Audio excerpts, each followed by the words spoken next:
Je vous le disais en titre, en Grande-Bretagne, on vous invite à vivre le pire de l'intérieur. Alors bien sûr, c'est une formule.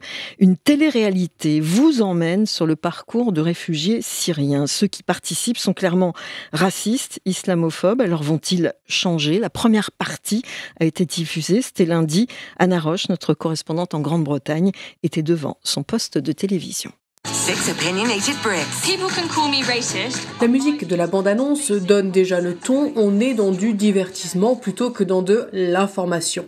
Parmi les 6 Britanniques sélectionnés pour participer à cette émission, il y a des hommes et des femmes tenant parfois des propos anti-immigrants, islamophobes et racistes. 3 sont partis de Somalie, 3 autres de Raqqa, en Syrie.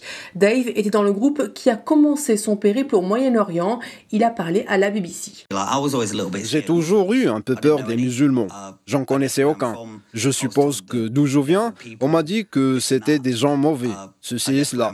Et puis je suis arrivé là-bas et c'était les gens les plus gentils que j'ai rencontrés dans ma vie.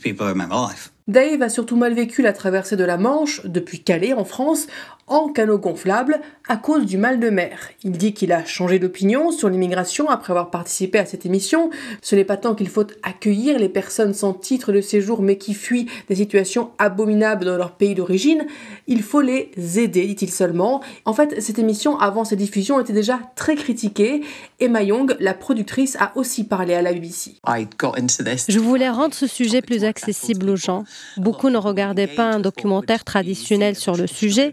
Nous voulions trouver un moyen de les intéresser.